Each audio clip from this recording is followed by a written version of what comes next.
Okay sir, ഈ സാറിന്റെ ഏറ്റവും വലിയൊരു ബിസിനസ് എന്താ? പല പല ബിസിനസ് ഉണ്ട്. പല ബിസിനസ് ഉണ്ട്. ഇപ്പോൾ കച്ചവട ബിസിനസ് ഉണ്ട്, നമ്മുടെ ഇതിന്റെ മണൽ ബിസിനസ് ഉണ്ട്, മണലിന്റെ.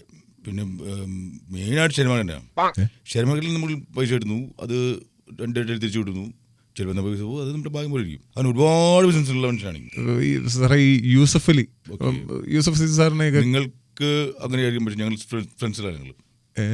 ഞങ്ങൾ ഫ്രണ്ട്സ് ആണല്ലേ? അപ്പം നിങ്ങൾ സംസാരിക്കാറുണ്ടോ ബിസിനസ് കാര്യങ്ങളൊക്കെ? ഫ്രണ്ട്സിലാകുമ്പോൾ സംസാരിക്കില്ല, എന്ത് ചോദ്യമാണ് ചോദിക്കുന്നത്? ഫ്രണ്ട്സിലാകുമ്പോൾ സംസാരിക്കില്ല.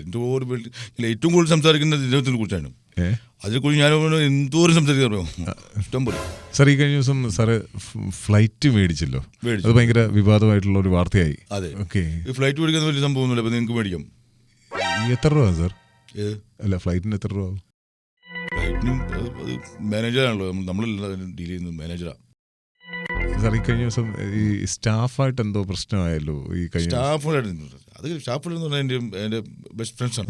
ഈ സ്റ്റാഫിന് എന്തോ പറഞ്ഞ കേൾക്കുന്നില്ലെന്നോ സാറ്? അല്ല, ചില സമയത്തുണ്ടാവും. നമ്മൾ രാവിലെ നമ്മൾ മൂടോട്ടൊക്കെ ഇട്ട് ചെല്ലുമായിരിക്കും. ബിസിനസ് ഗ്രോത്താണ് നമുക്ക് ആവശ്യം. ഗ്രോത്ത് അതായിരിക്കും നമ്മുടെ ആവശ്യം. രാവിലെ ഞാൻ പറയും, അവരുടെ അടുത്ത് പറയും, ഒരുപാട് 1 മണിക്കൂർ ക്ലാസ് തുടങ്ങും. 1 മണിക്കൂറേ ഞാൻ ക്ലാസ് തുടങ്ങും.